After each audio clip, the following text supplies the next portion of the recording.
Well, good afternoon, everyone. I'm Shannon, Director of the Military Family Advisory Network. And to our online folks, thank you so much for being here. We are excited to share this information with you and to everyone in the room. How good does it feel to be back together in person? It's amazing. So today we're sharing the findings from our Military Family Support Programming Survey.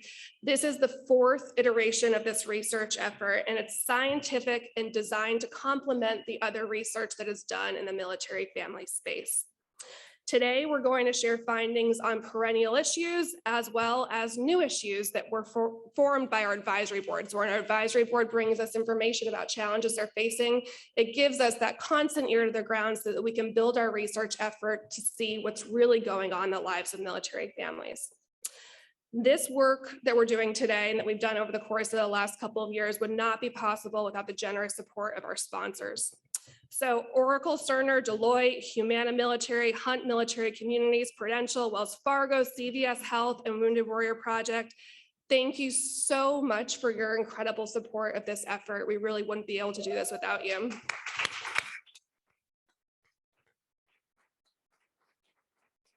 Now, please join me in welcoming Laura and Andrew to the stage, representing Oracle Cerner, the presenting sponsor of the Military Family Support Programming Survey. Good afternoon, everyone, and thank you, Shannon, for that introduction. I'm Lauren Antry, the Chief Health Informatics Officer for Defense and Military Health within Oracle Cerner. And for the last 2 years, I've been able to work closely with Shannon and the MFAN team, and I'm really proud that we have a shared mission in support of our military families. Oracle Cerner is committed to breaking down barriers and ensure that our military families have access to the care that they need when they need it. I'm sure we have some military families in the audience today or joining us virtually. I ask you to think of your last military move. Maybe you came from Fort Bragg to JBLE out west. Historically, a move like that would have many challenges, one of which would be your care had been established at Fort Bragg. Maybe your children were seen by specialists outside of the MTF. Moving across country would mean printing out those paper records, organizing them in a binder, and then having to re-educate that new care team when you arrived. Those days are gone. Our technologies enable you and empower you with a patient portal that ensure that you have that information and medical record that you need electronically. It empowers your care team with a single medical record to be able to review all of the care provided within the MHS, as well as visibility of that information captured by our civilian partners. As a registered nurse, I've seen for myself what clinical data can do to transform practice. And that's one of the reasons that we're so excited to be partnering with MFAN. Every 2 years, MFAN produces these qualitative and quantitative surveys that are there to impact and improve the lives of military families. Using data to improve the quality of life is core to what we do at Oracle Cerner. I've been able to work closely with this MFAN team, collaborating with them, learning the stories of our military families, understanding the challenges that they face, and also what's important to them. Our commitment to the military and to our military families goes beyond our health IT solutions, and our partnership with MFAN represents that, and also gives us an opportunity to join forces towards a shared mission. Whether that's supporting a local food distribution event, the biennial survey, or being able to participate and receive feedback from their stakeholders on how we can improve our solutions, MFAN is a steadfast partner and advocate for military families, and we're so proud to continue the support of the work that they do. We are a healthcare technology company, and so tackling those two industries is no small feat, but we like to swing big. We're envisioning a world where we are not losing service members to suicide, to opioid abuse, or preventable illness, where social determinants of health, financial or food insecurity is not managed in a silo, but is truly part of how we treat and care for the patients that we're serving. We're breaking down barriers to ensure that access. At Fairchild Air Force Base, our technologies enabled a mother to schedule appointments for her 9 children all at once with their pediatrician. Even the pediatrician said that that was an opportunity to see the care team and to see the family members together, to see the siblings interact, and to be able to get a better and closer relationship with that family. For that mother that avoided complex childcare arrangements or multiple trips to and from. So being able to provide that is a world that we are being able to support with MHS Genesis. While there are certainly challenges to a transformation of this size and scale, stories like that and the work and information we receive from MFAN helps to keep us on mission and remind us who we are helping, and that's our nation's heroes and their families. To date, MHS Genesis is supporting 3.4 million service members, family members, and beneficiaries, and we're only halfway there. With all of that data now in one place, we're looking to tackle the big challenges and continue to innovate tools that help to make our future for healthcare a reality. Tools like our suicide screening and alerts, or our opioid advisor, that help to put clinical data into the hands of the clinician at the right time to make the most informed care decisions for these at-risk populations. And this all ties back into the support that we have for MFAN. As we look to the data generated not only from our tools and solutions, but also from insights like the MFAN survey, we're able to improve healthcare for our military families. We're dreaming big for what the future of healthcare looks like. And with the right people, the right technologies, the right partnerships, and the right research, that future is within reach. So I want to thank you all for the opportunity to speak. Thank you for the work that you're doing, and thanks for making healthcare happen.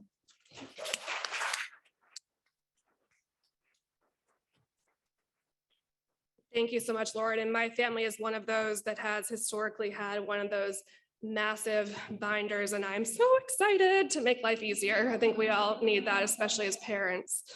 So as Lauren shared, there are a lot of people who count on MFAN research to do their work. And now we're going to see a video of some other individuals in incredible roles who use MFAN's data regularly. I'm Richard Blumenthal, United States Senator from Connecticut, really proud and honored to be part of this release of very valuable information by the Military Families Advisory Network. I'm a member of both the Armed Services Committee and the Veterans Affairs Committee. And so I know how critical this kind of data survey is. It helps inform us, as it does every year, that we have this kind of information about what the needs are of our military families in healthcare, housing, financial resources, daycare, and all of the other areas where military families may be in need. And I am grateful to all of you for the great work that you have done in compiling this information, collecting it. It gives us the tools we need to make policy, and equally important, make that policy count in the lives of our military families and veterans when they leave the service. Hello, I'm Adam Smith. I'm a congressman who represents the 9th District of the state of Washington. It's been my privilege to serve on the Armed Services Committee for my entire time in Congress. And I want to thank the Military Family Advisory Network for their work to reach out to active duty service members, their families, and veterans, and really learn what the concerns are and how we can be most to our military families. That data and that input from the people who are serving, the veterans and their families, is crucial. As the chairman of the Armed Services Committee, we work a lot on implementing policy that will help our service members and their families and veterans. And to do that best, we need to hear from you. We need to hear from the people who are being impacted. And that's what this survey and the data that they provide to us puts us in a better position to do. Hi, this is Congressman Richard Hudson. As Fort Bragg's congressman, I want to thank the Military Family Advisory Network for all you do to support our military and veteran families. The data you compile reflects challenges, real challenges, facing too many families who've served or are serving our nation. But with this data and the support from groups like MFAN, I know we can make a difference and make sure families get resources they deserve to combat challenges like food insecurity. Sadly, even before the pandemic, nearly 1 in 8 military families nationally struggled with this issue. In my state of North Carolina, it was 1 in 6. Clearly, we must do more for our troops and veterans. So on behalf of families at Fort Bragg and across our nation, thank you once again to MFAN. I hope you enjoy the rest of this program and keep up the great work. This is U.S. Congressman Tony Gonzalez, representing the 23rd Congressional District of Texas. As a 20-year Navy veteran, I've seen firsthand the struggles that military families face on a daily basis. Putting food on the table should never be a concern for the brave men and women defending our freedoms. This is why the work that the Military Family Advisory Network does surrounding food insecurity is very important to me. Using a diverse network of people to broaden awareness, the Military Family Advisory Network serves as the voice of the military family. Hi, everybody. Congressman Seth Moulton here. Our service members and veterans signed a blank check to their fellow Americans, payable with their lives, their health, their livelihoods, their futures. The minute a young man or woman signs up to serve, so do their families. The 2 million active duty spouses out there and millions more parents and children face unique challenges from employment to healthcare to housing. That's why the Military Family Advisory Network is so critical. We need an accurate, comprehensive picture of military families so that we in Congress can make policies that best serve this critical community. As a proud veteran myself, and as a member of the House Armed Services Committee, I know many amazing military families, and I've seen firsthand the sacrifices they make. Now more than ever, we need to rely on research and on facts to inform the work we do in Congress. And MFAN is a hugely important resource for just that. I look forward to seeing the latest research from MFAN. There's no doubt that the work you do is more important than ever. Good luck and keep up the great work. Hello, I'm Mark Takano, Chairman of the House Committee on Veterans Affairs. Thank you to the Military Family Advisory Network for giving me the opportunity to highlight the importance of the 2021 Military Family Support Programming Survey for the military community in Congress.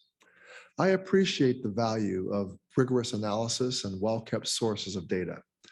This programming survey allows us as lawmakers, leaders, and partners to help understand and act on the needs of those who served and the needs of their families. As elected officials, we rely on organizations such as MFAN to better comprehend the challenges veterans face so that we can work to better serve those that protected our freedom. America's veterans deserve timely access to the high-quality healthcare and benefits they've earned. MFAN's research is integral to ensuring quality care for service members, veterans, and their families. And the data from this survey offers us a glimpse into key issues facing our service members, such as food insecurity, equitable access to healthcare, and housing and employment. Thank you, MFAN, for inviting me to speak. And I extend my gratitude to the researchers and experts whose qualitative data keeps us informed, accountable, and motivated to better understand and serve our nation's military families and veterans. Hi, I'm Tom Tillis, Senator from the great state of North Carolina. Thank you to the Military Family Advisory Network for their work on the Military Family Support Programming Survey. This survey helps lawmakers understand the priorities of active duty service members, veterans, and family members. As ranking member of the Senate Armed Services Subcommittee and Personnel, data like this is vital to understanding the needs of our military and veterans community and helps us create policy to reflect just that. I look forward to reviewing the findings of this year's data. So thank you again to everyone at Military Family Advisory Network for your hard work and those who took the time to respond. All right, now for the reason why we're all really here, which is hearing the data. So I hope everyone had a chance to have some popcorn and buckle up. I'm going to introduce Dr. Gabby Lesperance, who is going to bring us through our findings. Thanks, Gabby.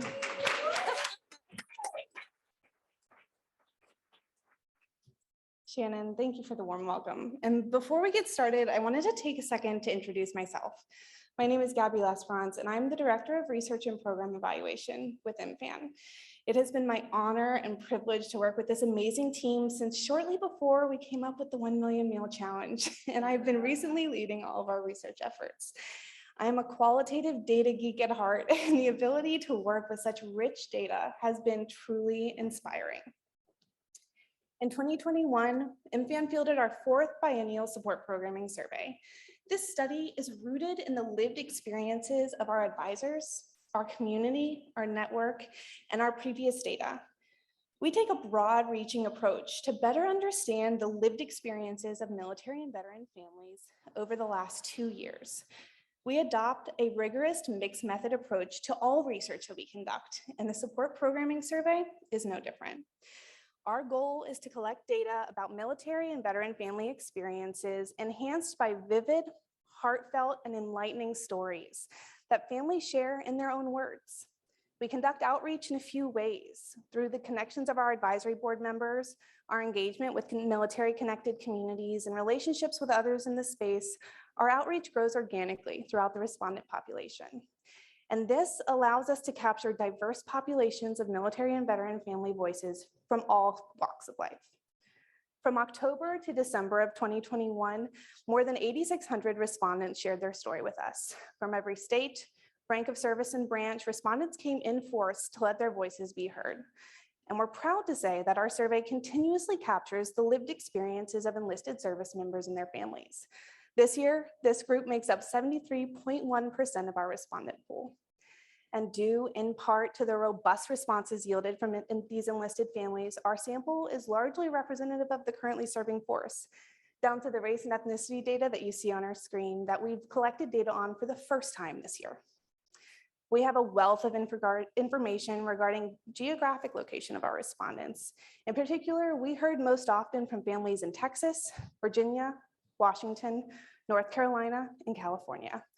In 2021, we wanted to better understand military family well-being. We've been studying topics like healthcare, mental health, food insecurity, transition, and community for some time. And anecdotally, we knew that it was all tied back to family well-being. But for the first time this year, we have the data that pulls it all together. By implementing a validated measure of family unit well-being, we've been able to make connections between each of the topics we've been studying in the past and the well-being of military and veteran families today. We adopted the Family Health Scale. Created in the clinical space, this tool asks respondents to answer a series of 10 questions. Things about family relationships, healthcare, lifestyle factors, financial health, and housing create a holistic view of what family unit health means. This scale enhanced our mixed methods research. We rely on quantitative data like the scale, like demographics, like ranking forms of debt that families find most stressful. With qualitative data, some of those open-ended responses that provide a peek behind the curtain into military and veteran family life. At MFAN, we know that military families are more than just a number, which is why we value qualitative data and the stories they share so deeply. This scale speaks to the key topics that we've been studying for years, and it makes a natural addition to our biennial data collection. The Family Health Scale determines whether respondents have excellent, moderate, or poor family health. And the findings we share today mark the first time to our knowledge that this scale has been used in the military and veteran family space. The findings we'll share stand as a first attempt to better define what excellent, moderate, and poor family health looks like for those who serve. As you can see on your screen, our data from 2021 show that 14% of families experience poor family well-being, captured in the light blue. 44.7% of families have moderate well-being, captured in yellow. And finally, we have 41.3% of our families reporting excellent family well-being, marked in the dark blue. Interestingly, we see differences in this data among key demographics like race, ethnicity, and rank. Families in lower enlisted ranks, specifically E1 to E6, have a significantly higher rate of poor and moderate family health. This slide showcases some of the strength of relationship that we found between family well-being and rank. The blue boxes indicate relationships that are statistically higher than expected. For example, for our E1 to E3 population, respondents are experiencing poor family health at higher rates than we would expect. The blue boxes indicate relationships that are statistically higher. The yellow boxes indicate those relationships that are statistically lower than we might expect. For this same population, E1 to E3 families, they are experiencing excellent health at a statistically lower rate than we would expect. These findings paint a clear picture: the differences in enlisted and officer family experiences in military family life. We also found differences among respondent race and ethnicity. Families who identify as Hispanic, American Indian or Alaskan Native, Black or African American, and multiracial experience significantly lower rates of excellent family health and well-being than expected. At large, these findings tell us that white, non-Hispanic, officer families have significantly higher rates of excellent family health than their non-white, Hispanic, enlisted counterparts. Our journey through the remainder of our findings will continue to refer back to this scale as we uncover more and more relationships between well-being and other key areas of our research. But first, I'm so excited to introduce you to a very important group here at MFAN, a group of our advisors. As Shannon mentioned, our advisors are our ear to the ground perspective of military family life. This peer group of spouses meets monthly to talk about what they're seeing and hearing in their community and uncover the impact they can make as a cohort. We've invited a few of our advisors, past and present, to join us today to share some of their stories in a series of fireside chats. These chats, moderated by members of our board of directors, will provide an ongoing conversation to deepen our understanding of military well-being from the lived experiences of military and veteran families in their own words. I am pleased to invite to the stage Melissa Como, EJ Smith, and Hannah Romer to chat about what well-being means to them. This fireside chat is led by Kim Joyner, an MFAN Board of Directors member.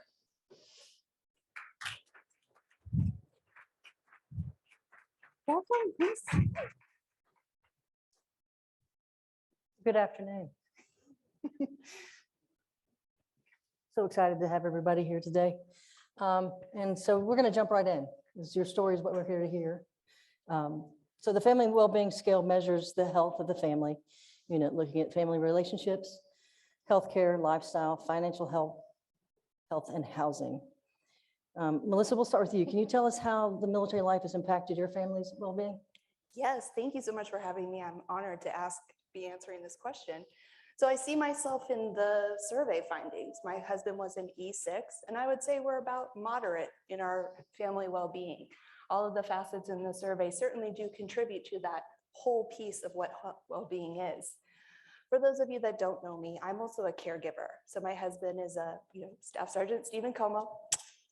And when I'm thinking about this, he transitioned to the military 9 years ago, back in 2013.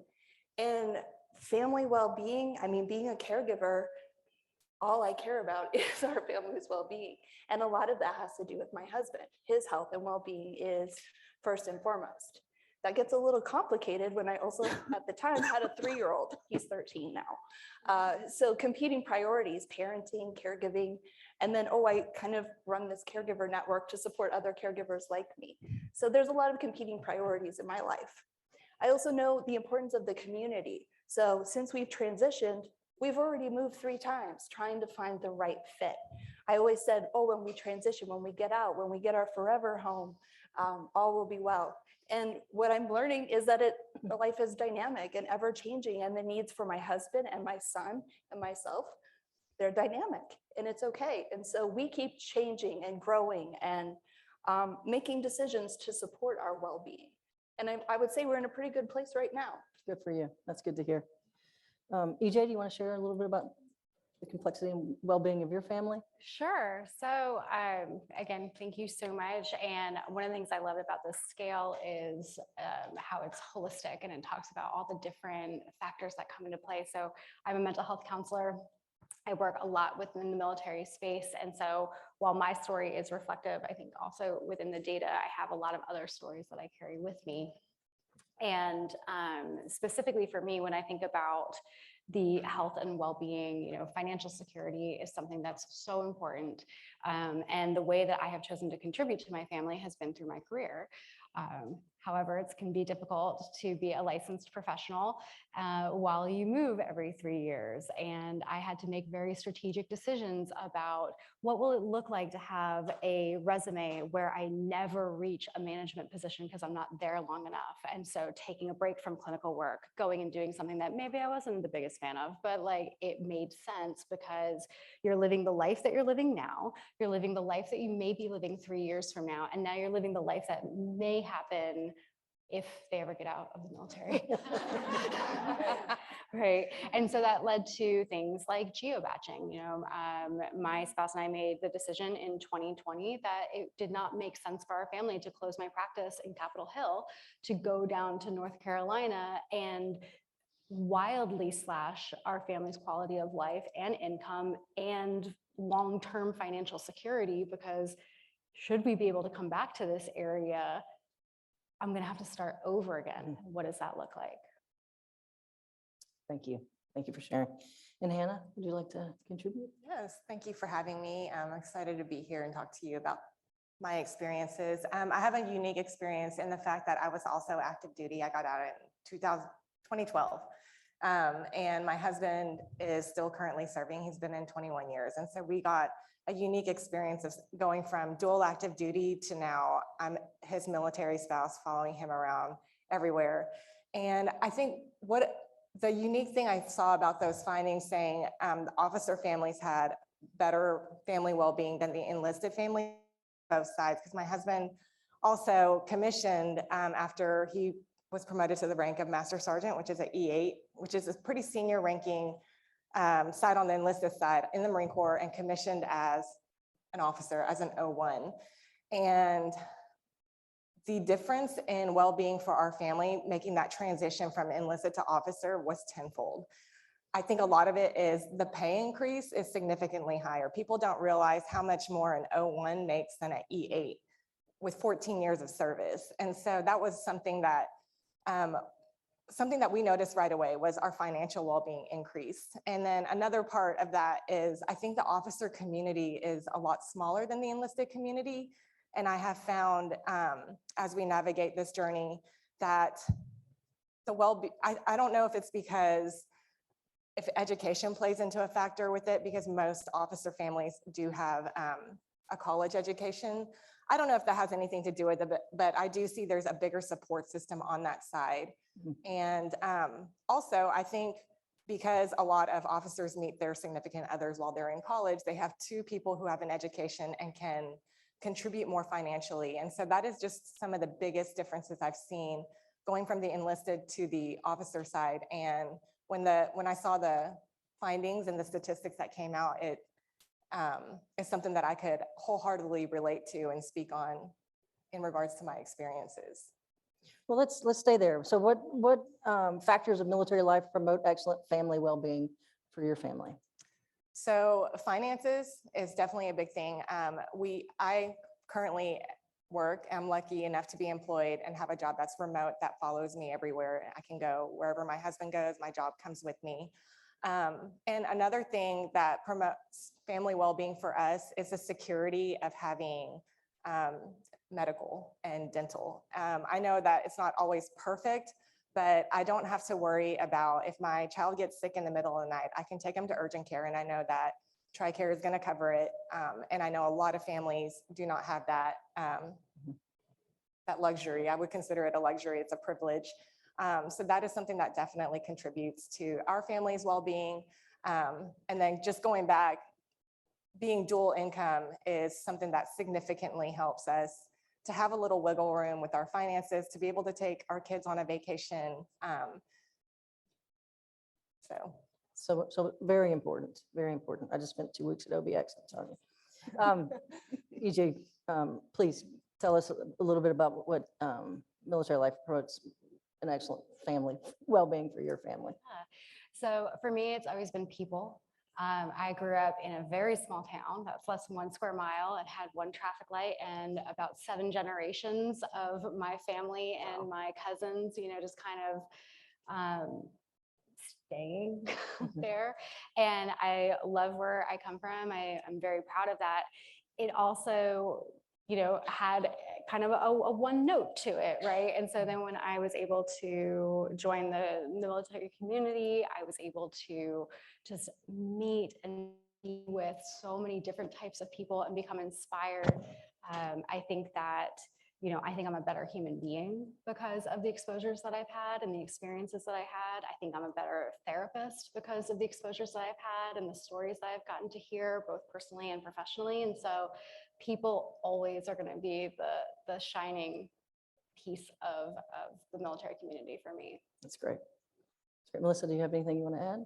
I do. The 2 biggest compacting, factors for our family are healthcare. So you mentioned that, and then community, finding those that understand your lived experience. We found going from a small town back to close to a military base, Camp Pendleton, we are known, we are accepted. People know what our family is all about. Even adding the wounds, illness, and injury, the healthcare there is amazing. We have great support that we can get either from a military treatment facility or the VA system, and having those be able to communicate and understand, you know, if we were to put my husband's medical, it would be as high as that podium. So I really am looking forward to the patient portal where I'm not bringing in the giant, you know, medical records, having good care providers that understand it's a whole family. Like sometimes we focus a lot on the veteran, but it is the caregiver, it is the children, and the hidden helpers in the home.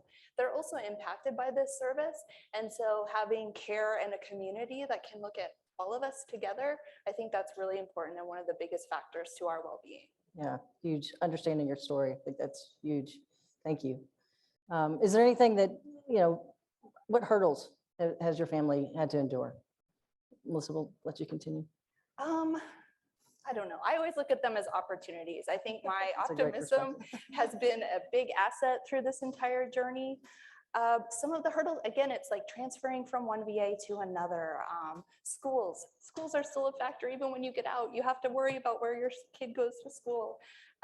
Those types of things have been opportunities to learn and grow, maybe things we didn't want or need, but we could always redirect. I think there's a lot of power on the veteran side. We may have relocated, but it's always been on our terms and our destinations. And that's been a contributing factor to us being in more control and being able to pick what's going to work best for us. And if it doesn't work out, we can make another choice. That's great. EJ? Oh, the biggest hurdles. Okay. So I think that for me, one of the biggest hurdles has been, aside from career, is that, you know, I am part of a same-sex relationship. So as a member of the LGBT community, the last 10 plus years have been a wild period of growth and in many positive ways. However, there was some things that I haven't expected. So I was prepared, you know, as a Marine Corps spouse, I understood combat deployments and I understood the stressors that come along with that. I was caught a little bit on my heels when my spouse went to a country that is not LGBT friendly and it was not a combat deployment. And I was more scared for her safety in that environment because I'm like, your existence isn't welcome. And I don't know what to do with that because I haven't gone to a links class that covered that one, right? I mean, for real. Then we also get the things with at home, right? So right now there have been multiple anti-LGBT and trans legislative efforts across in the US, and we don't get to pick where we live. So when we talk about military stressors and hurdles, now we're talking about, you know, can a family go to a duty station that is best for the service member's career and be welcome and safe and accepted? And are we putting parents against, you know, making a good parenting decision on a financial and a career base and providing for your family that way, or providing emotional and physical safety? And so that has been a major hurdle too. So it's not just combat, it's some of these other social pieces too. That's very interesting. Thank you for sharing. Hannah, did you have anything you wanted to add about opportunities or hurdles, however you'd like to look at them? Yeah, for me, they're hurdles. Hurdle. I'm not as optimistic as her. 10 years in the Marine Corps does that. So I think, actually, this is just currently right now with the housing market, which everybody's feeling the pain of whether you're military or not. Our family is set to PCS in December. We are currently in Monterey and we're going to Camp Lejeune, North Carolina.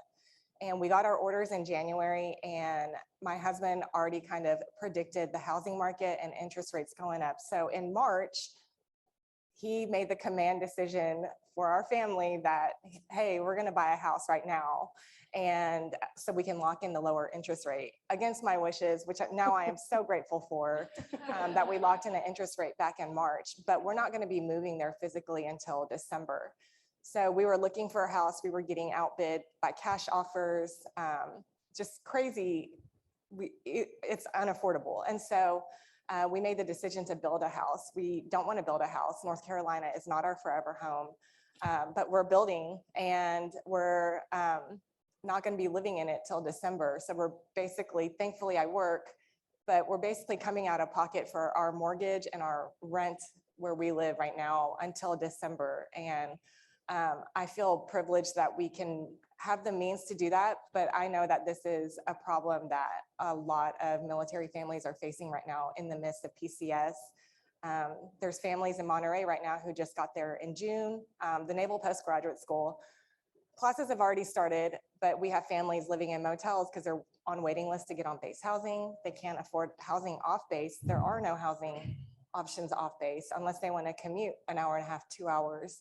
And so I think that is currently the biggest hurdle that is facing military families that I am now facing firsthand, just having to pay 2 mortgages, basically, it feels like, just so we could have somewhere to live when we PCS. Yeah, that's affecting everyone. That's unbelievable, honestly, but understood. I think we should probably wrap it up. I want to be respectful of everyone's time. But, if you had the privilege of an audience with our leaders, the leaders of our nation, who are very, very interested, I would say, to date, on what this organization is doing and how we're helping military families and what you're finding and gleaning from this research. If you had, a Band-Aid, a cure-all, and you had the privilege of sharing that with them, what would Melissa, we'll start with you. Is there a magic pill that you would recommend? I wish there was a magic pill. The closest thing that I've found is kind of that whole health model. So understanding that health isn't just your physical health or your mental health, but it's your financial health, it's your community health, it's your well-being, how you feel as a person. So I think whole health and understanding your spiritual needs in all of this and how to be positive or optimistic when it's all hurdles, embracing those and amplifying some of that resiliency can really help going forward. So whole health is not my magic pill, but I do really think it can help. Go ahead. I kind of agree with what Melissa said there. I think what I love about MFAN and what the research says is it covers the entire military community as a whole. It's not just veterans. It's not just active duty service members.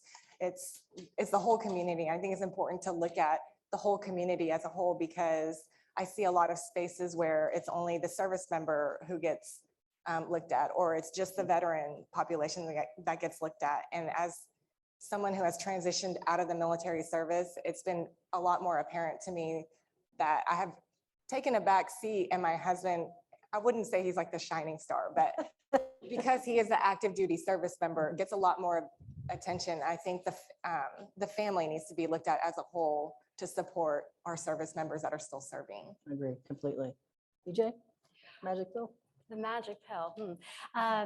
So I am going to say that the biggest, the key, the magic pill is investment in military families. If we have watched programs come up to support military families, and we have watched spousal employment, when people had opportunities to get licensed, when people had barriers removed, we watched the military spouse community thrive as professionals and actively and enthusiastically support their service members and this country. It is such a wildly good investment to make sure that the family is okay, and they will pay back to you 15-fold what you invest in them. Yeah, agreed.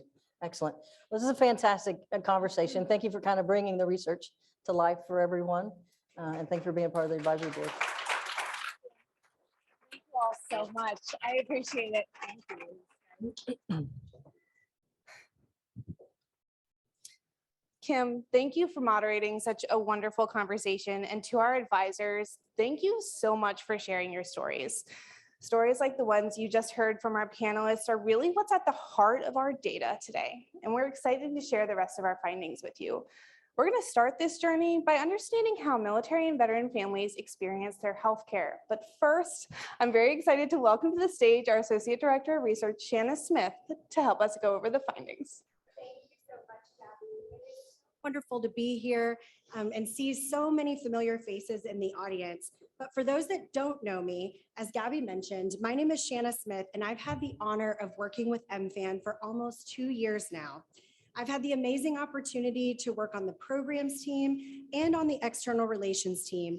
And it's been now an amazing experience to be able to put my expertise in qualitative research to use on the research side of the house.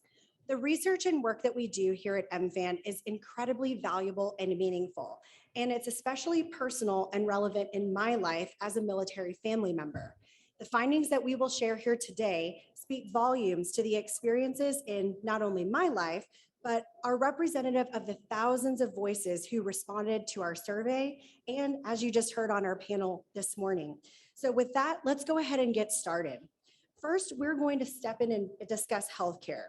As healthcare has been a top priority in every support programming survey that MFAN has administered, we're going to look now at what military and veteran families told us about their healthcare experiences. Families were asked about their forms of healthcare coverage. In 2021, 75.6% of active duty families indicated that TRICARE Prime was their primary form. Retiree and veteran families also reported using TRICARE Prime as their primary form, followed by VA healthcare and private health insurance. As respondent groups have different healthcare benefits, the location for treatment varied. When asked where they received most of their healthcare, the majority of active duty families, as shown in blue here on the screen, indicated that they received care at a military treatment facility or MTF.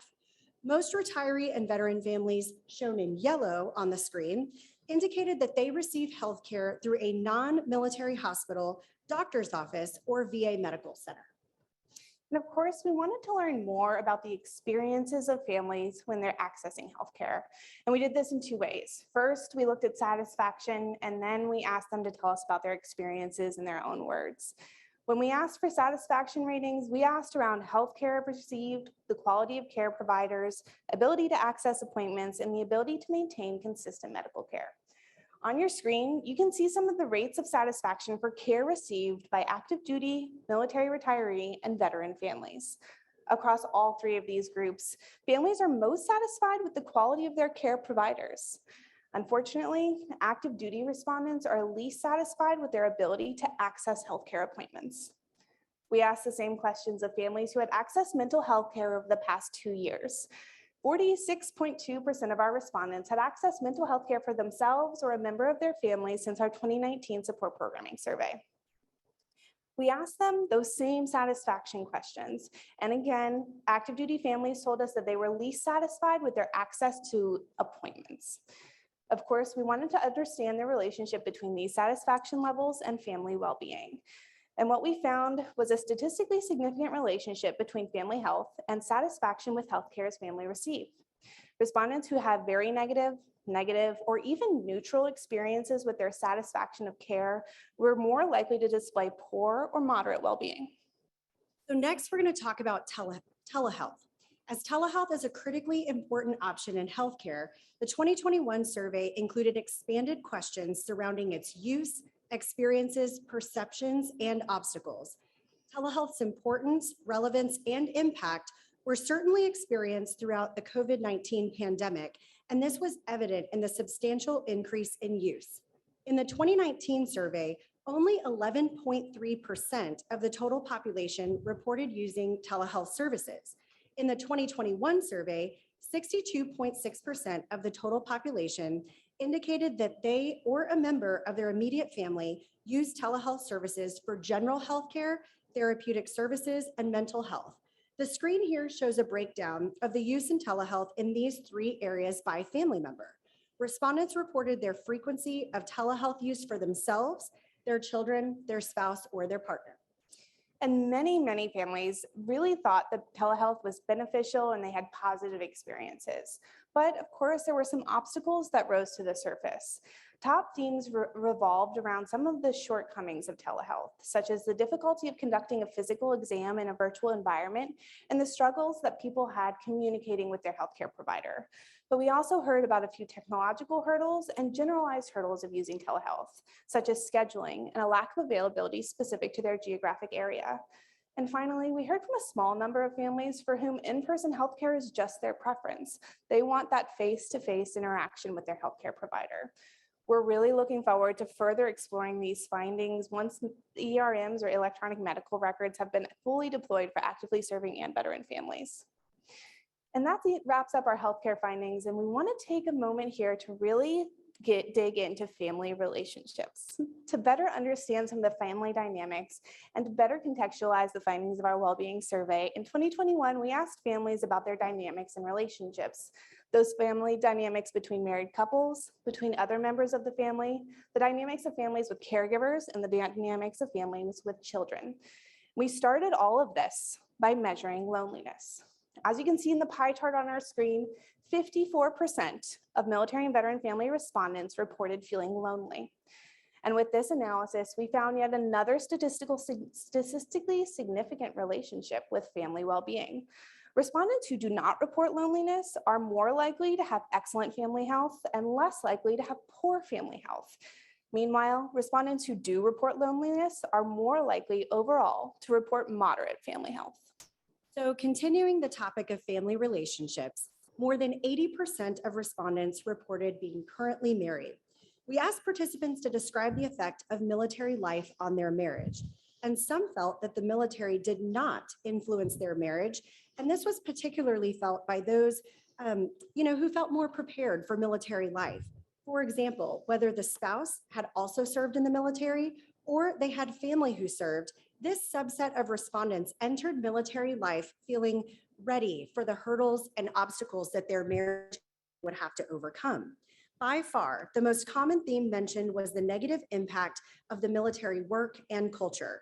Most often, this referred to frequent deployments and the general absence of the service member. However, some felt that their marriages had actually grown stronger because of these trials and tribulations, while others held resentment towards the military for the negative impact it held on their personal lives, mental health, and the career of the military spouse. With such a large proportion of our respondents really deeply rooted in family life, we're going to continue to delve into those relationship dynamics. Gabby? Absolutely. We specifically asked respondents to tell us about their family dynamics outside of marriage. And respondents took this opportunity to tell us en masse about their experiences in relationships with their extended family members. They shared stories of frequent PCS, physical distance between themselves and their families and support systems, and the impacts that such distance have on the relationships they hold with their extended family. From these stories, 3 key themes emerged. First, families described the unique hardships of military life, specifically PCS, that oftentimes their extended family members simply don't understand. From there, they told us about the impacts of the physical and resultant emotional distance from themselves and their extended families. As you can see on the screen, one active duty Army spouse explained the strain that such challenges put on her relationships with extended family. And ultimately, these influences shape the relationships they hold, especially for kids. They sometimes don't have meaningful relationships with extended family. Despite these findings, respondents who shared stories like these were still likely to have moderate or excellent family health. This tells us that although they face hardships that can sometimes strain relationships with extended family, their bonds with their immediate family remain strong. So relationship dynamics like the ones that Gabby just mentioned, with marriage, extended family, are not the only challenging components of family life that military families must contend with. Sometimes military service members require care for injuries, illness, or impairments. And oftentimes those caregivers are family members, specifically spouses, who sacrifice to care for their service members. This year's survey, 11% of respondents provided care for a service member or veteran. And of that 11%, 70.5% provided care to their spouse. The realities of caregiving impact family relationships. There's no doubt about that. So in 2021, we asked caregivers about the support that they used most often and the support that they wish they had. Many caregivers do not use support systems and often noted that they were unaware that the support is available to them. The caregivers that did use support systems mentioned 2 highly valued forms of support. 1, military connected support, and 2, nonprofit support. We also found that caregivers are seeking care for themselves regarding emotional support, training, and financial resources. Furthermore, we found that caregivers are seeking physical and mental health support. However, this support is not necessarily aimed towards the well-being of the caregiver. Instead, these supports would provide added physical and mental health support for the wounded warrior, which would lessen the burden on the caregiver. Caregivers gave specific examples of the kind of care or the programs that they need. They mentioned everything from improved support from family or friends to additional information about existing programs and everything in between. Although the specifics varied, one thing remained clear. We found that caregivers need programs tailored to their situation, knowledge level, and access. Lastly, in this section of the survey, families were asked to describe the impact of caregiving on the children in their home. And as you can see here on the screen, nearly half of respondents felt that caregiving had a positive influence on their children's lives. The primary reason, caregivers felt that their children gained emotional growth and awareness from their family's unique experiences. But as we do in every single support programming survey, we wanted to know about the relationship dynamics of families with children, regardless of their caregiving status. In 2021, 68.8% of our respondents said that they had children under the age of 18 living in their home. Of that population, about half needed childcare in the last 2 years. Oftentimes, they were seeking occasional drop-in care and hourly care outside of the home. And when we asked them what kind of experiences they had seeking out the childcare they needed, they often faced difficult or very difficult times finding the childcare that they needed. But families, regardless of the age of their children, were asked what kind of support they wish they had, and 4 key themes emerged. First, families told us time and time again that they need accessible, affordable childcare. Respondents told us that they struggled to find the care for their kids that they needed. And this resulted in less self-care for the primary caregivers and even things like missed medical appointments. Second, families asked for additional financial support. Families are facing the rising costs of living throughout the US, and this is making it difficult for them to afford the basic needs that they need for their children. They asked for stipends, federal support, and additional food allowances. Third, they asked that the military community provide additional built-in support and amenities for families with children. This shone bright as a need during the onset of the COVID-19 pandemic. And finally, families need easier access to consistent information and resources for support. I'm going to hand it back to Shanna to talk about finances. Thanks, Gabby. So in 2021, we continue to ask families about their overall financial readiness. And for the first time ever, we asked participants to share their income, including basic allowance for housing if they received it. And 40.6% of respondents reported making between $25,000 and $75,000 in annual household income before taxes. This percentage was slightly higher in enlisted families, with 44% making between $25,000 and $75,000, and lower for veteran and retiree families, with only 33.6% indicating that the income fell between this range. We then asked who took on the primary responsibility for financial management in their household. And most commonly across active duty families, the spouse was primarily responsible for the family's day-to-day finances, the budget, and overall financial management. The data also show that there was a shift following military service, and retirees and veterans tended to become responsible for the household financial management at all 3 levels. And we needed to learn more about financial readiness. So we asked our families whether or not they were struggling to save money over the past 2 years. And slightly more than half reported that they were. Those struggles often prevent families from creating emergency savings accounts. Experts suggest that a healthy emergency savings account has 3 to 6 months worth of living expenses. Unfortunately, nearly a fifth of currently serving families have less than $500 in savings or no savings at all. Knowing that families had often struggled to save money in previous iterations of our survey, we asked whether they were experiencing any barriers to saving money and to explain some of those experiences. The graph on our screen shows that 51.2% of families indicated in the light blue reported experiencing barriers to saving money. A small portion marked in the dark blue preferred not to answer. And finally, 45% of respondents did not encounter barriers to savings. We asked those respondents who did to share their stories. Most often they told us they simply don't make enough money to create an emergency savings account. With a rising cost of living, recurring bills, and expensive housing, families struggle to make ends meet, much less to save money. So next, we asked families if they currently carry any debt. So as you can see here on the screen in light blue, more than 3/4 of our respondents indicated that they do. Those who reported carrying debt were asked to rank the forms of debt from most to least stressful. The highest stressors were mortgages, credit cards, auto loans, and student loans. 80% of our respondents indicated that their finances caused them at least some stress over the past 12 months. Participants reported having trouble affording the basics, like bills, food, and gas. Families also shared that their finances cause constant worry and cause relationship issues like arguments because of the finances. As a result, respondents reported having trouble sleeping, experiencing symptoms of anxiety and depression, and even some physical symptoms like headaches and ulcers. Overall, the relationship between these levels of stress and family well-being are to be expected. Families who experience high or moderate stress due to finances are significantly more likely to have moderate or poor family health and less likely to have excellent family health. And we really wanted to learn more about the connection between things like finances and housing.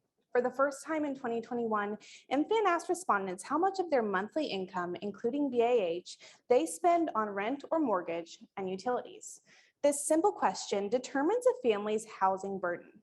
Families who spend more than 30% of their income monthly are experiencing a housing burden.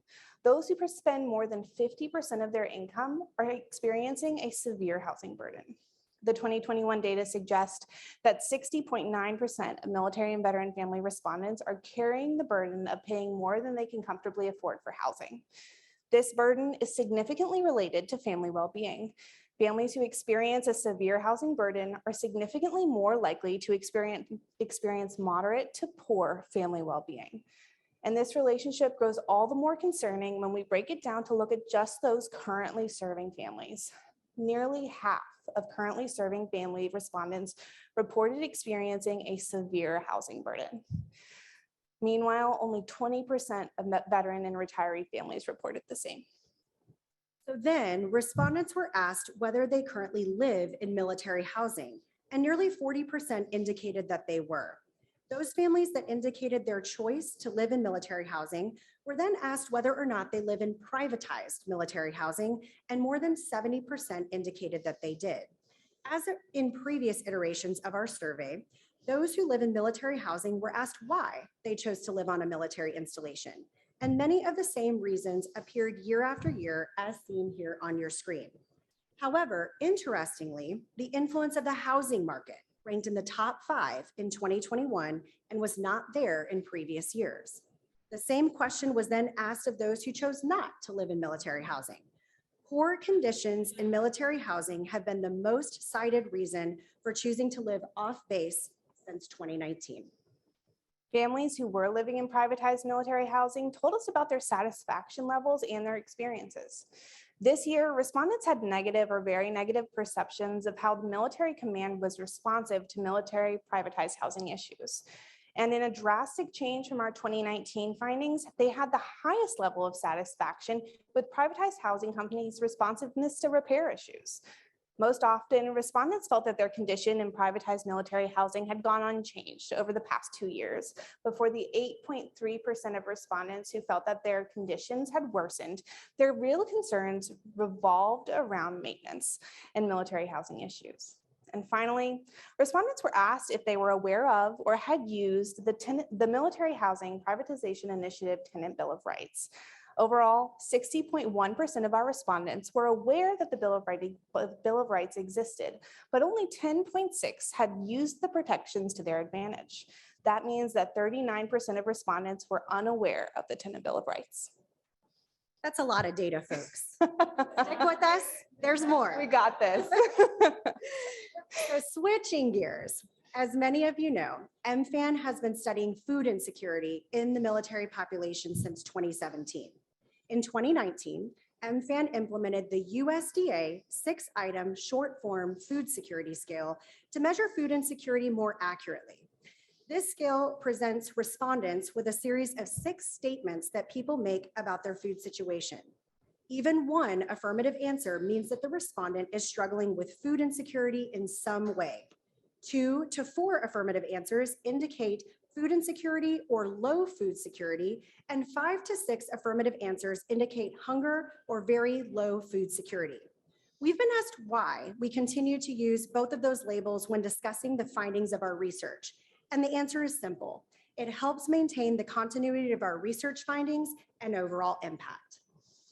In 2021, 1 in 6 military and veteran families were experiencing food insecurity or hunger. In enlisted families alone, nearly 24% experienced some level of food insecurity. This means that food insecurity is 5 times more common in enlisted families than it is in officer families. We looked deeper into the relationship between food insecurity and the financial stress that Shanna mentioned before. And the findings suggest that hunger and food insecurity are more common in families that experience high stress due to finances. Meanwhile, families who experience some stress or no stress are more likely to be food secure. And yet again, we found a relationship between military family well-being and food insecurity, a key topic area of interest for MFAN. Families who experience hunger and food insecurity are less likely to have excellent family health than those who are food secure. So fortunately, only 4% of food insecure and hungry respondents had not used support resources in the past 2 years. For the remaining 96% who did use support resources, we asked them to tell us about their experiences. By far, the most common theme noted positive experiences with using support programs and resources. Most cited a positive impact on the nutrition for their children and families by realizing the financial benefits for asking for help and accessing that support. Additionally, respondents told us about the types of support that they rely on.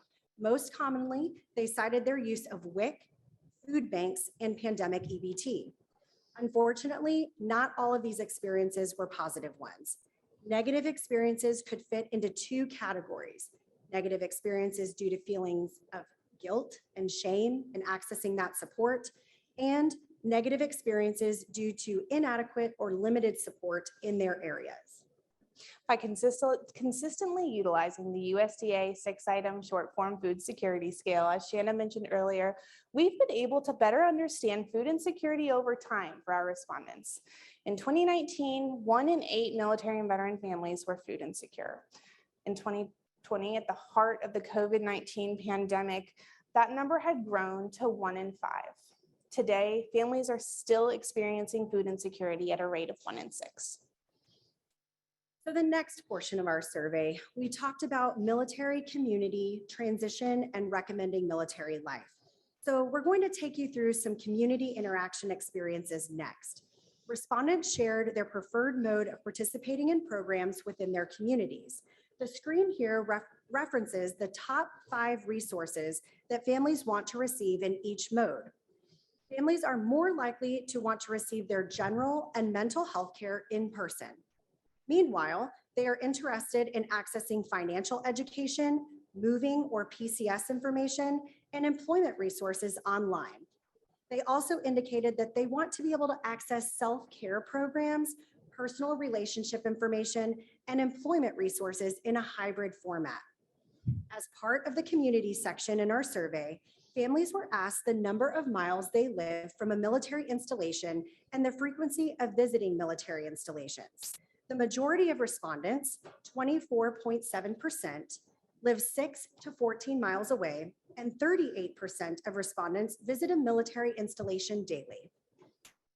We asked these respondents to tell us about their experiences with the civilian community, and we found that military retiree families had the highest frequency of positive experiences and the lowest frequency of negative experiences with their civilian communities. Unfortunately, active duty families had the lowest frequency of positive experiences. And of course, these experiences were significantly related to family well-being.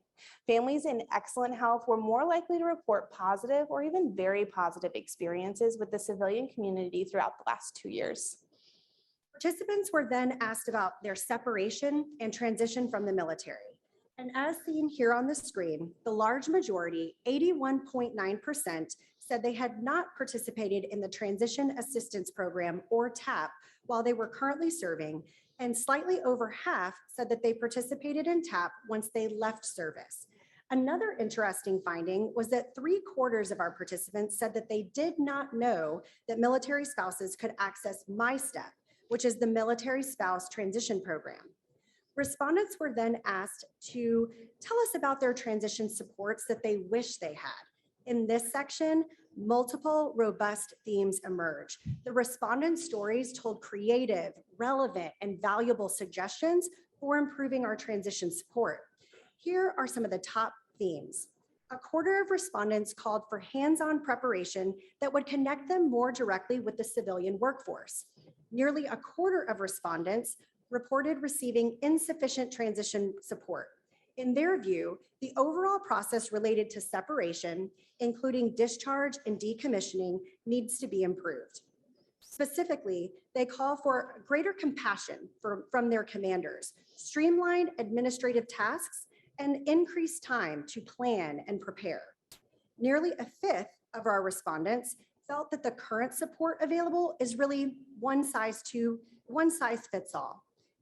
They really strongly suggested establishing more personalized assistance, ideally provided by a trained advisor who's assigned to that service member and checks in with them for a period of about a year.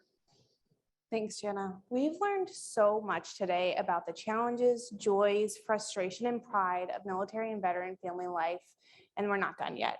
We want to leave you off with just a few more key findings about their experiences. We ask military and veteran families about the frequency with which they would recommend military life. And every time we field the support programming survey, we ask them and a representative population of civilians, to answer one simple question. Would you recommend military life to someone considering it? In 2021, we partnered with Forest Marsh to ask this question of a representative sample of 1,000 civilians during the same time that we fielded the support programming survey. In 2019 and in 2021, 46% of civilian respondents said that they would recommend military life. In 2019, 74.5% of our military and veteran family respondents would recommend the same. And in 2021, we found that this number has dropped. Now, only 62.9% of military and veteran families would recommend military service to someone considering it. So when we saw this drastic drop in the propensity to recommend military life, we knew we had to learn more. We asked families to share in their own words why they would not recommend military life, and a few key themes emerged. Some respondents were unhappy with military leadership. Complaints included accusation of corruption and abusive commands, and the overall perception that the service members are just a number. Some felt that the military pay is too low, especially considering the difficulty and stress of the job. Simply put, they felt that the benefits offered are not worth the challenges. And lastly, many felt that the military is not family friendly. It's hard on marriages, family relationships, and relationships with children, as we've learned today. The number one complaint raised involved the conflict between military service and maintaining a family. The quotes here on the screen come directly from some of our respondents to illustrate those experiences a little bit more. The needs of the military must come first. And as a result, service members spend much time away from their loved ones, require sacrifices from their spouses, and are often stationed far away from families and other support systems. Shanna, thank you so much for helping me share these findings. Let's do another fireside chat. We're excited to invite another group of our advisors to the stage to lend their lived experiences to these conversations and contextualize some of the data that we've learned today. Ingrid Herrera, Des McKinley, and Cindy Miley are here to tell us about how the contributing factors of family well-being impact their lives. Shannon Razadin, our president and executive director, will join us for this panel, and our board chairperson, Rosemary Williams, will moderate.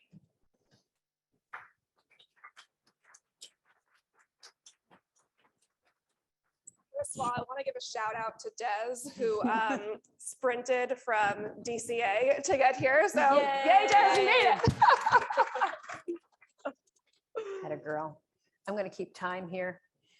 Thank you so much for the opportunity to be up here, Shannon and team. I find the data dazzling, you know, good news, bad news, all of it. So I'm still reeling from that last presentation. It's remarkable. So let's just dive right in. Okay, no one's here to hear me talk. We're talking about the family well-being scale, measuring the health of the family by looking at relationships, healthcare, lifestyle, financial health, which is so important in housing. Can you tell us how military life has impacted your family's well-being? I'm going to start with you, Des. So can you repeat the question for me again? How has military life impacted your family's well-being? Military life has affected my family's well-being substantially. And I would say simply because everyone has an expectation going into service as to how everything is going to play out. And we all know that it doesn't always pan out that way. But in terms of transitioning and trying to create a life after service, it's created a lot of challenges. Coming from where I come from, just being able to join the military, that's a big deal because most people, don't graduate high school. Most people, have criminal backgrounds. So being able to join the military and having the expectation of like, okay, I'm going to have a better life and, telling my kids and my family that we're going to have a better life. And then in the end, that doesn't happen. That was definitely a hard pill to swallow and it definitely affected our well-being. There are many reasons why folks join the military. It's a good reminder. Ingrid, you've been in the space for a long time. Just as a reminder, the advisors are picked for their superpowers. They're chosen through a wide array of folks who apply, and they have to be serving the community or have expertise at a level where they can really make an impact. And I say that purposely right before Ingrid, who's been an advocate for some time. Talk a little bit about military life impacting your family's well-being. Sure. Aside from the work that I've done in the military, I'm a very seasoned spouse. My husband has been in the Army since 2001, so September 11th. And we have been active Army, National Guard Army, and now Reserve Army. So all Army. Living the dream. Yes. So I've experienced all of that as an enlisted family. And that has been, it has really impacted our family's well-being significantly. I have special needs children, 2 on the autism spectrum, 1 who also has additional complex medical needs and who is also my transgender daughter. And so there's been a lot of those impacts and in terms of access to care, depending on where we were in terms of active National Guard, Reserve, that varied. Whether they had access to care and that continuity of care when we moved around, care wasn't always there for them. And it impacted their mental and physical health significantly. And so, I would have to work because unfortunately TRICARE would not cover their autism, some of their therapies at the time. And so I would have to work, and I am a clinical psychologist, licensed professional, but because we're moving around, I could not work in my profession. And so I would end up taking whatever, honestly, adjunct, which pays nothing, just anything to help make ends meet. Because again, my husband was enlisted. He was an E5 at the time when we were in California, and California is very expensive. So we were, I was very upset that here I am with my doctorate and I had to go and sign up for WIC, SNAP, all of these things that I had never in my life, I've worked hard, came from nothing. So it was humiliating and difficult for me. But you do what you got to do. You support your military service member and you just keep going. Right. You're a great, your story is a great reminder of the modern military family, much like the panel. It's not what it was in 1950 or 1970, and I do remember 1970. Cindy, how about you? Talk a little bit, and you do a lot of work with veterans. If you can tie that in too, that'd be great. So thank you for having me. This is the last minute, so I'm not as pulled together as everybody else, so please forgive me. All of the well-being, all the external factors that for my family, I was married at 19 to my active duty service Air Force member, enlisted. He then transitioned to officer, and then he transitioned to the active duty Air National Guard. So I've had all aspects of it. I'm also a mom of 2 enlisted airmen.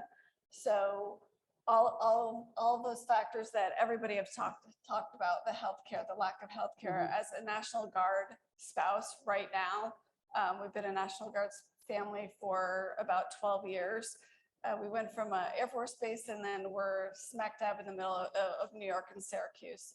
We didn't have any access to all of the programmings that they say that they're there for families, and in actuality, they are not there for us. So I had to create my own resources. And in 2018, my husband was in a car accident, and I had to go back to work. I'm a paralegal. I had 14 years of experience in finance and accounting, and had those every time we PCS'd, I was able to reintegrate into a position. And then when we PCS'd to New York, it took me 13 years. I'm going to be 50 this year. I am now finally starting my career as a veteran service officer. So talk about mental health impact on a family. I could not contribute to our family financially until this year. And now my children are gone. My husband's getting ready to retire, hopefully. So all of those things on the scale for all of us, it impacts us every single day. So that's how it's impacted me across the board. Thank you so much for sharing that. And I think you're very well put together. Your moderator only has one earring on, so let's just talk about who's put together and who's not put together. And Ingrid, I'm going to come back to you only because I know you and I have shared space together. Let's talk a little bit about when we talk about the findings, families facing hurdles while seeking out healthcare and mental health care, much like you just talked about. How have you navigated those healthcare hurdles, like the lack of available appointments or geo-distance, that sort of thing? Or starting over with new providers? Yes, it's been a challenge. Even as an advocate, as a clinical psychologist, who I know what the resources are, I know what's out there, I know what to tell people. When it came to my turn to look for these resources, access them, find new providers, do all the research, it never worked. Either they didn't take TRICARE anymore as of 6 months ago, but they're still listed, or they just don't want to take TRICARE, it's you got to navigate a brand new area and you don't know anyone, especially coming as a reserve, which we did move around in PCS as a reserve family. You don't really have that community. So having to just do the footwork for my kids, that honestly, I had to kind of let my career go to the wayside, underemployed forever. Yes.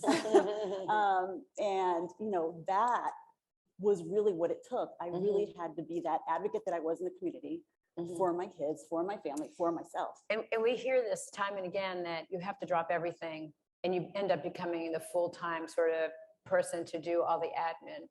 I'm going to call an audible, kind of unfair. Shannon, can you talk a little bit about your experience? Because you had a massive challenge in your life around healthcare in your beloved family. Yeah.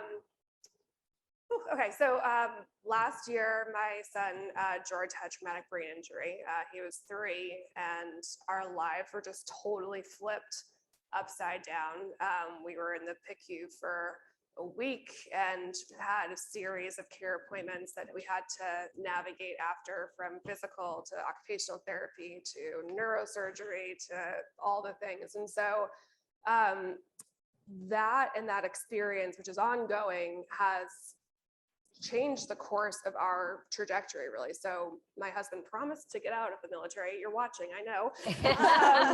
And here we are, it's not happening. And so, we're working through some decisions around geo-batching, right? And a big part of that is because we have an amazing care team that we've established that takes TRICARE. We're settled. The teachers are aware of, George's, things that he needs support around. And so that's really kind of helped dictate our course. And when you think about well-being as a whole in military life and the fact that we don't have a say on where we're going, right? And that's par for the course with this, career path that our spouses have chosen, you just have to make a decision, and you have to make a decision based on what's best for your family. And I think it's important for all of us to remember that there is no right or wrong decision when you have to make those choices. And there will be people who tell you to do one thing or another, but you have to go with your gut and make those decisions. But yeah, it's difficult.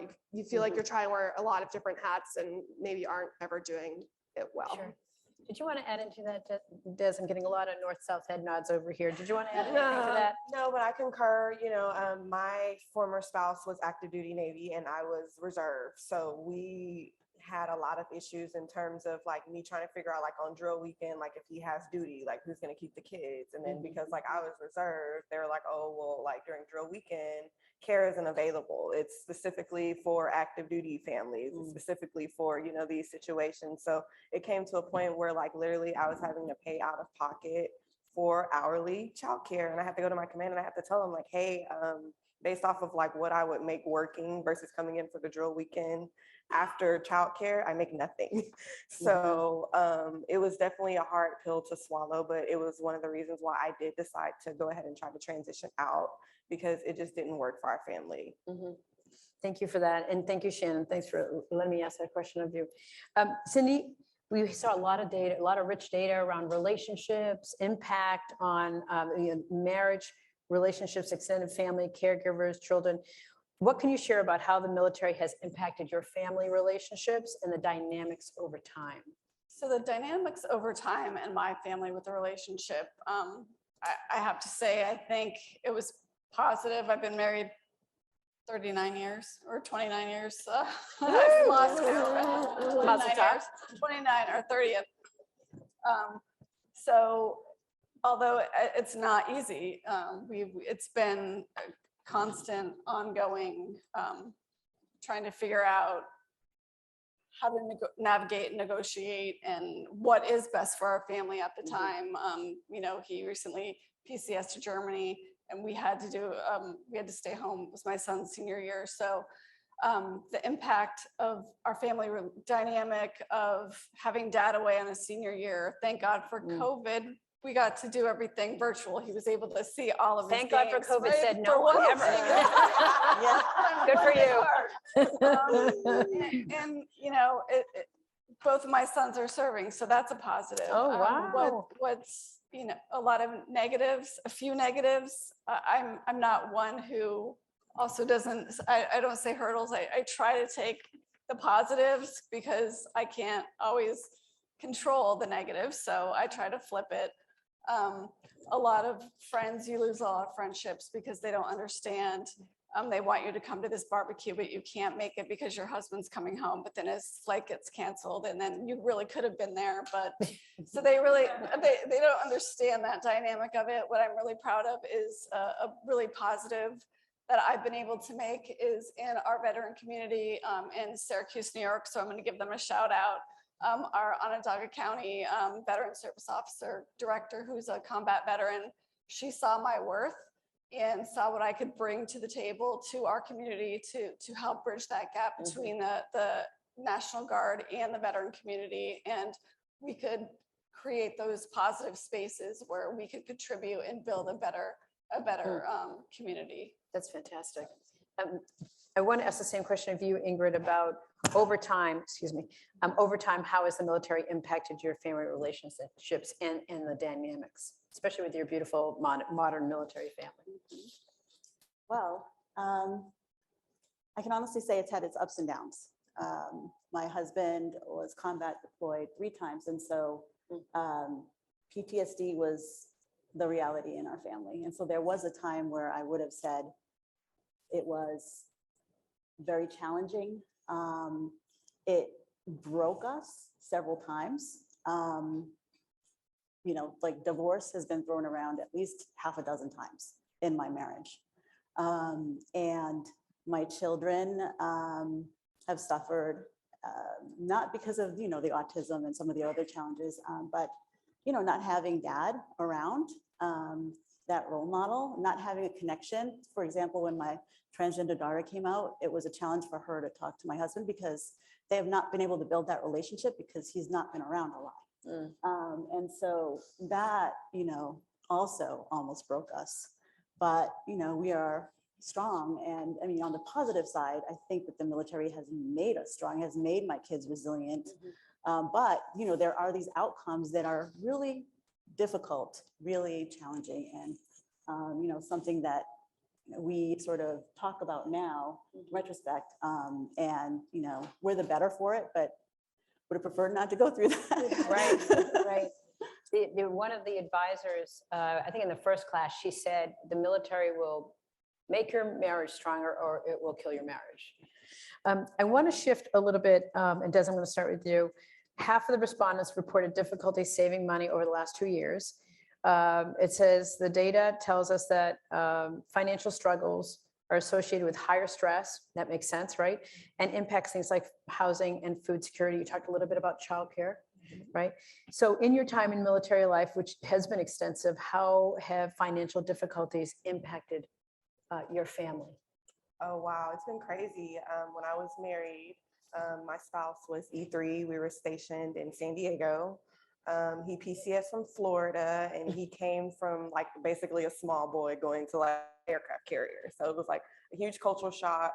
And, being young, being junior enlisted, it came with a lot of issues. But financially, we were not prepared. I am a licensed massage therapist. I have been since 2012, and I was licensed in Texas, and we got married and we moved to California. I remember it took like 3 months for my license to come in. And like, I didn't understand. I was like, why is it taking so long? Why isn't there any programs? Of course, now, there's more continuity, there's a little more, better. Yeah, but back then there was not. So we struggled, like we survived off of like, food pantries and bread ministries, and we took out payday loans, and we went through all of that. So ultimately our marriage did not survive. We decided that it was best to just part ways, and I walked into it as a single mother, so I had a child, and at some point I was just like, look, like with the way we're going, with all the debt, all the bills and everything, like we're gonna crash and burn. And we ended up losing our place to stay. And that was kind of the wake up call for me. So I went back to Texas, but we experienced everything, like you said, from, issues with food insecurity, issues with mental health, issues with just having access to a good command, all of those issues, everything played a part in that. And San Diego is so expensive. And there you are, a mom and married to an E3. It reminds me, if anybody knows Rory Brocious, who is special assistant to the president and executive director of Joining Forces, she tells a similar story, married to an E3 and trying to how do you make it? How do you make ends meet? And this concept that finance is it's a wellness issue. Right. And then there's the shame that you can't unpack. If you're in debt, reaching out to someone for help. So I found that data to be amazing. And Ingrid, can you tell me a little bit about in your military life, how financial difficulties have impacted your family? Sure. I mentioned it at the beginning that, not being able to be employed as a clinical psychologist and having to apply for WIC, for SNAP benefits. I have this like very distinct memory of sitting across from someone at AER, Army, emergency. So to get a loan, and it was one of the most difficult things I've ever had to do, because not that I didn't, I came from a tough neighborhood. I pulled myself up by my bootstraps. So I had gone and got my education so that this would not happen. And it just impacted my own mental health significantly at the time. And, here I was with young kids, and, they'd be like, oh, so-and-so, because they're friends with everybody on base. And a lot of them were officer kids, like they're going to Disney and they're going here. And I was like, Right. or I want this and I want that. And having to say, we can't, it broke me. Plus student loans, I got my doctorate. So I'm living under the guise of all these student loans that are still over my head today. You know, that it made our marriage and our, you know, and our life, it was basically we were always home because we just can't afford to go out. So the things that would help, you know, to really improve the well-being of your family were not really as accessible. And it's a very isolating experience to have significant financial problems because you don't want to say it, and then people invite you places and I'm like, I can't even afford like an appetizer where you're going, you know, so it's tough. It's tough. Yeah. So it really affected us I for a gotta long tell you, time. and just as a reminder, anybody who's listening, Military One Source has certified financial counselors. They're available 24/7, and there's a personal financial counselor at every installation. And also the American Military Bank Association, they have folks. There's a lot of help out there. But breaking the barrier to help-seeking behavior when it's about money, that's huge. And I think it's largely up to all of us to like kind of push people along and just check things out. My husband talks about in the old days in the Marine Corps, you could he would drive by his Marines' homes, and if the grass wasn't cut or there were a broken down car, somebody would pull him in and say, hey, give me your pay statement. I'm gonna just take a look at what's this. And nowadays, with 72% of families living outside the gate, it's much harder to take care of each other. But again, I'm talking too much. Okay, so I found this shocking that fewer and fewer families are looking to, would recommend military life to someone considering it than they were in 2019. And we kind of saw this for those who have been around, you know, before 9/11, it was, you know, get an education, get out of, you know, whatever situation you're in, or see the world. And then once the conflict got messy and people were coming home injured and families were starting to suffer, then we saw that 51, upwards around 50, Kathy Flynn is not here, she's from DOD, the lead researcher, 51% of families, 51% of children, military children, went on to serve. And so it's largely anecdotal right now, but we're seeing data like this, they're just really pulling the point home that fewer and fewer are recommending it.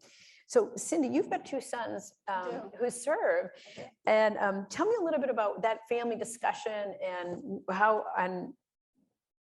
that went for you. So for my oldest, he has always kind of, I always kind of knew that he might choose that path, follow dad's path.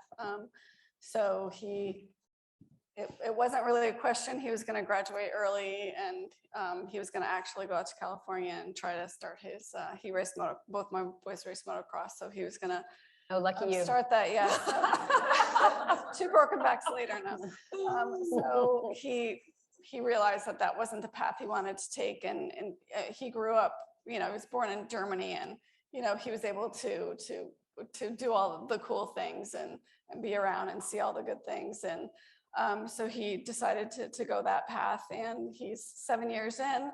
I do want to step back about I didn't get to answer the last question, but about how my son actually PCS'd from Holloman to Las Vegas, and the affordable housing, they weren't able to live on base. They had to move into a hotel. We ended up having to drive our RV out to Las Vegas. Oh my God. So that they could live in that, because there just wasn't housing available, and they were paying out of pocket. They're lower enlisted. And then my youngest son, actually out of the blue, my husband was at Ramstein. It was his senior year. COVID hit. He was you know, on the accelerated track. He was taking college classes in high school. He was gonna be, you know, he's the academic one. Like he was just always that kid. COVID hit. I don't know what happened. He wasn't academically motivated anymore. I thought like he was, you know, he still was doing great in school and everything. Then he decided he played golf after he broke his back twice. So in the motocross. So we won't be doing that. Motocross, risk management at times. Risk management. So he was accepted to 4 universities on full academic and scholarship: San Diego State, Penn State University, St. John Fisher, and Albany School of Pharmacy. Out of the blue, he said, "Mom, I'm going to enlist." I said, "Excuse me?"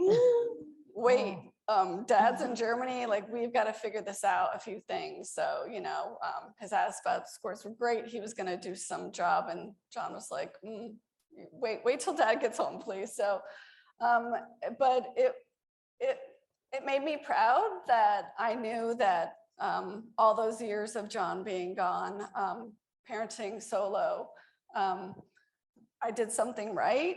Of what, you know, I mean, I think too, like you said, the data of 9/11, our lives changed from being active duty. I know John's job changed completely. Our life and what military was prior has definitely changed, the deployments and all of that. So I think that that's all that they knew. And it was just who they are, who we are as a family. Yeah.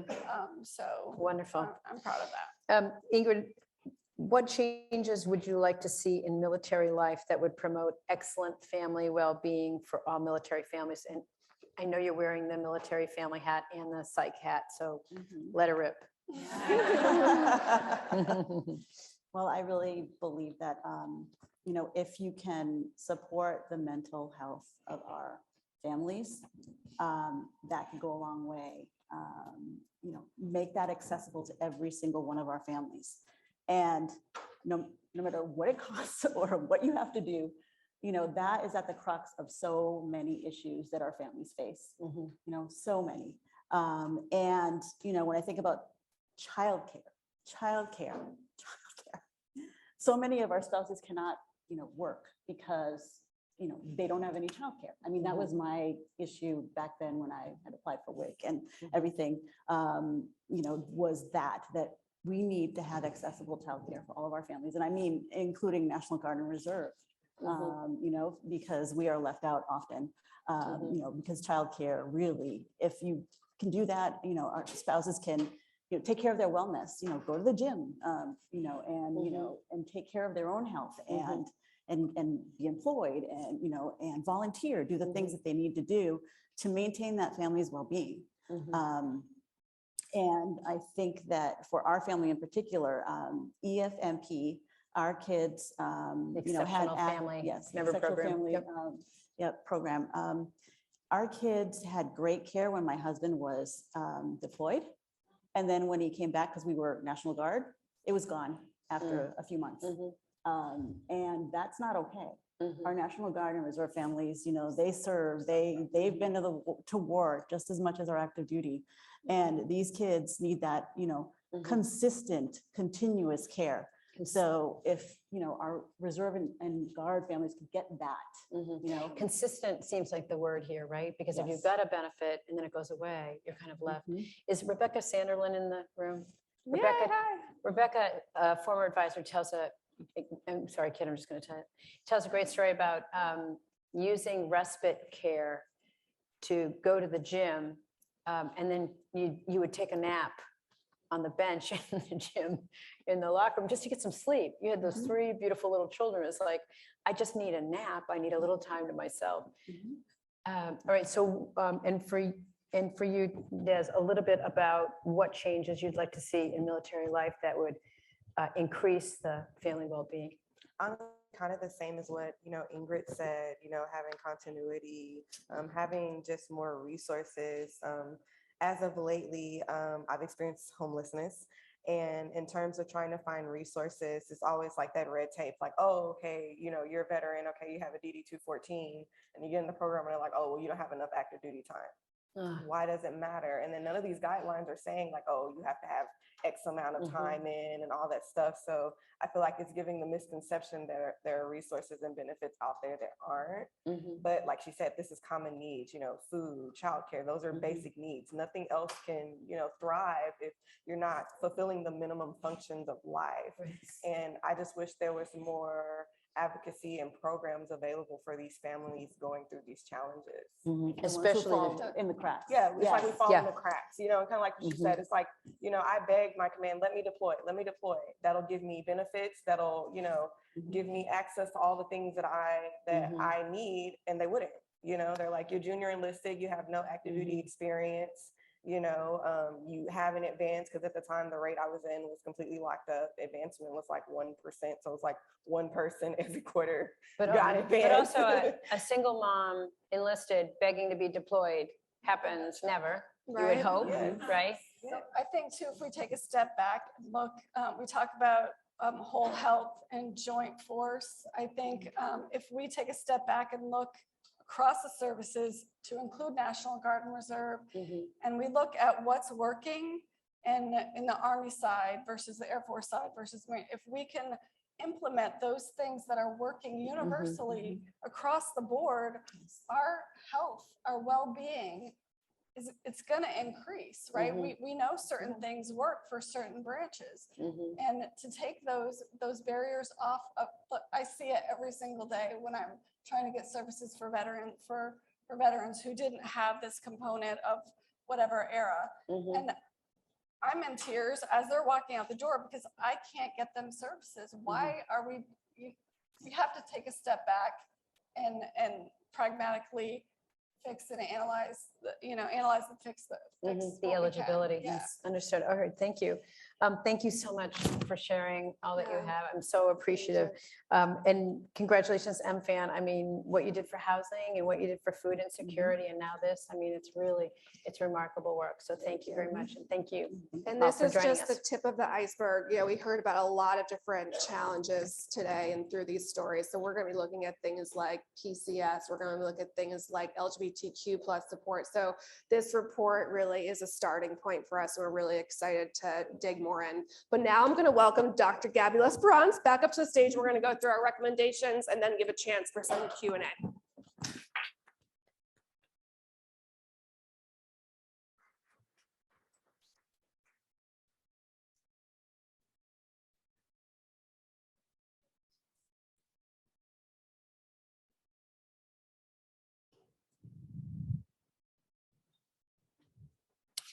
Ready, Freddie? I am. Are you? Ready. Go All for right. it. We know that our findings today raise so many questions, and we're excited to give some time to our audience members, both in person and virtually, in just a few short seconds. But first, Shannon and I have some conclusions and recommendations to propose. First and foremost, we encourage further research into the well-being of military and veteran families.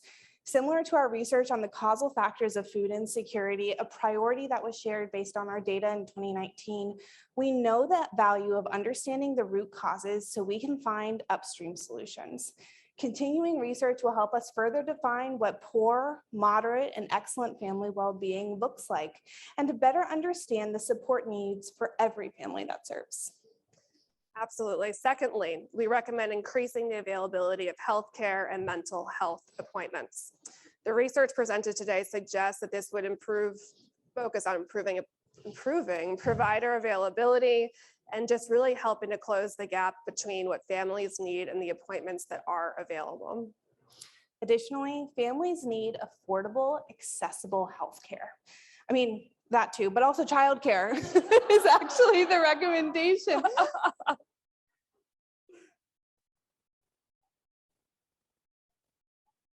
Speak volumes to the lived experiences of military and veteran families.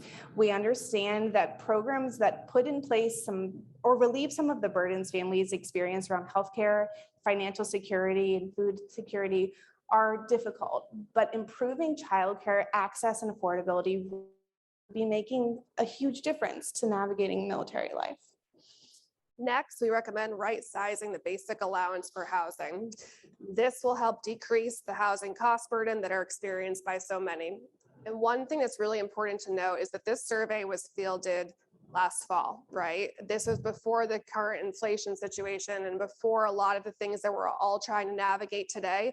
And these were still the challenges and experiences.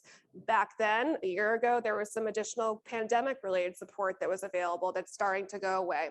We need to look at how the basic allowance for housing is calculated and make sure that it is doing what it's designed to do as far as supporting military families' housing expenses.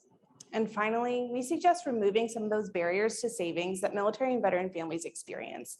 By supporting pay and allowance increases in alignment with the cost of living that Shannon has referenced, families will be better positioned to save money, feed their families, find appropriate housing, and face financial securities, and ultimately reach their long-term financial goals.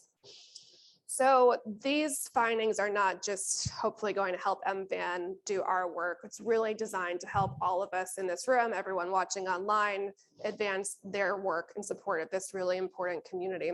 So we encourage you to reach out to us. We encourage you to follow up. We encourage you to ask questions. We encourage you to make these data actionable with the work that you do every day. Now we're excited to give a chance for some questions. We'll start in the room, and then if folks online, we have Alex back here who will help us moderate those questions. But we'll start in the room, but make sure you use the microphone because we're recording this, and so we have runners around the room. Don't make them actually run though, who will share the mics. Anyone want to start? Yes. Oh, Tracy's coming over to you. Here. Hi, Steve Lewis from LIDA. So, one of the things, first of all, I've got two observations. One is thank you so much for this great research. It's really helpful, informative, and I look forward to diving into the report. And secondly, I want to thank you for the panels. I thought they were great. Again, really informative and rich. I was really caught off guard by the high rates of sort of loneliness as described. I mean, that's fairly strong. And I'm curious what your recommendations might be to the services and the service components about how they may be able to address that, because that's a real key driver for later mental health as well as connection and community wellness. Yeah, I can start with that. And then Please do. One of the things that was really important to see is the intersectionality between loneliness and some other core areas that we've been studying over time. So things like food insecurity. If you're having a hard time making ends meet, you're not going to be going out, you're not going to be social, you're going to add stress to your picture. If I'm super stressed out, not sure if I can put food on the table, not able to pay my bills, am I going to want to go out, try to put on a happy face when you're meeting people in a new community? So those are the first two things that came to my mind, But I think even more at the heart of that lies some of this stigma, right? Families are struggling to seek out the support resources they need because they face a stigma around it. But we know from some of our previous research that sharing stories helps to reduce the barrier that stigma creates. And so if we can share stories like the ones we heard today, we can address some of those problems and ultimately lead to a decrease in loneliness. Yeah, I think the other thing too is wherever someone comes into a system of support, asking them questions about other areas too, right? So if someone's coming in and seeking out financial education, oh, do you have childcare support? Oh, have you met this social group that you might want to get plugged into? And just making sure that we're all aware of what these challenges are and how they are all connected in a lot of ways, and offering support and asking questions, even if it might not be in the direct area where someone presents. Absolutely. That's a great question. What other questions can we answer? Yes, Melissa. Oh, sorry, then Sandra. I don't know everyone by heart, but I know you guys. Oh, okay. Thank you so much. My name is Sidra Montgomery. I'm an advisory board alumni and very excited to see this research. Also a sociologist and qualitative data nerd. So we'll take it. I wanted to know a little bit more about why you selected the family well-being scale versus other instruments that are out there. And I'm sure if you haven't already, do you have plans to look at comparisons in civilian data that we have? That is a phenomenal question, and it makes my data nerd heart happy. I'll start with addressing why we chose this scale. We were looking at a better way to fully understand a holistic view of well-being. And we looked at different measures and opportunities. And when we came across the family health scale, we saw so many themes that we had in our data previously. Things like family relationships, financial health, lifestyle factors that anecdotally we knew from our data. We knew that these things contributed to well-being. And so it just hit the nail on the head of why we wanted to include a family well-being scale. And from there, not only did we find that it was a natural addition to our collection, we found that the results were compelling. We see it just starting to emerge in some other spaces, and we were really excited to apply it to this population. And secondly, I don't remember the last half of your question. Civilian comparison. That is a phenomenal question. It's not in the plans right now, but that isn't to say that it's not important. One of the things about this scale is that was just created in 2020. And so we're really looking forward to new data coming out of this scale, so comparisons like that are possible. question. All right, Melissa. Well, I just have to thank you all so much for including caregiving in this research. I really, really applaud you even putting the word in there. We don't see it in all of our military research, so thank you in advance for that. Now, going into it, I want to suss out a little bit of what we're defining as a caregiver. I see it in our space in our parents with exceptional family members, and I see it with spouses or those who are caring for our wounded, ill, and injured, as well as veterans themselves who might be caring for older parents or have caregiving in their life. Did MFAN look at what caregiving looked like kind of across these types of demographics? That's a great question. We allowed our respondents to self-identify. So we didn't put any delineations on what caregiver could mean. So it could be caregiving for a parent, it could be an ill, injured or wounded veteran, it could be someone else in your family. And so we didn't limit that. So respondents were able to come and tell us in force what caregiving meant to them. Most often it was spouses caring for their service members. And so we have a wealth of data about that. Other forms of caregiving we're still looking into. We want to learn more, but right now we're not specifying so that we get to that rich data we need. Fully support. Any other questions in the room? Should we pause for some online? Yeah, Alex. What's up? Oh, mic on. There we go. How's this? Very great. Awesome. Well, thank you both so much. We did have some questions coming through the chat. And one of those was, as you guys have mentioned, the stigma surrounding help-seeking behavior. What recommendations would you give to military families who are nervous about seeking that support and resources? Take the first step. I think that it's often taking that first step and asking for help the first time, and then the next step gets a little bit easier. I think it's also, looking at the whole system around you and realizing that you're not alone. And that's a hard thing to do, especially when you're in a situation of crisis. At MFAN, we've tried to lower the barrier of entry, for example, at our food events by having mascots and Santa and all different types of fun DJs so that parents could tell their kids that, oh, we're gonna go see this band play, or Santa Claus and Mrs. Claus, or get a pumpkin, rather than saying that we're going to get food support for our families. But then I think it's incumbent on all of us to share our stories so that it makes it easier for others to get the support that they might need. So if you have gotten support, if something's worked for you, talk about it. And so that might help someone else take that first step on their terms. I completely agree. I have nothing to add to that. You nailed it. Okay, thanks. No, thank you both so much. And this data has been pretty eye-opening for a lot of people who might not have expected to see some of the results that were shared. So what are MFAN's next steps? Oh, that's a good segue. So we are going to be hosting tomorrow's Solution Summit. So what we do is we wanted to make sure that these data are actionable and that we can catalyze solutions.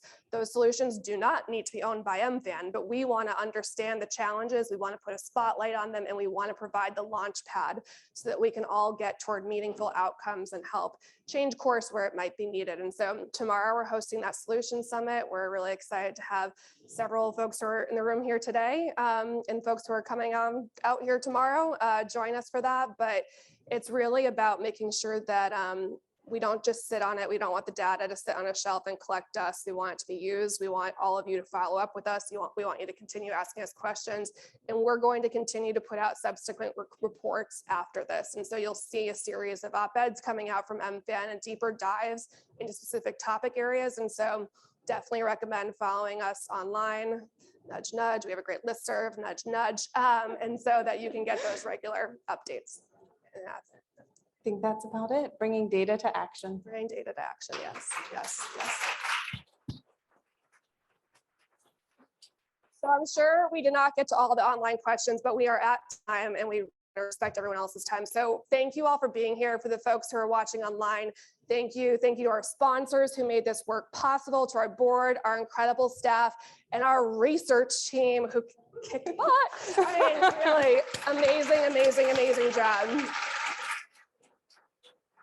We also really want to thank the families who shared their stories with us. We know it's not easy. We know that you get a lot of surveys. We know you get a lot of questions, and we know this takes time, and the time is valuable. And so thank you for sharing your stories with us. We really appreciate it. And have a great rest of your day, everybody. Thank you.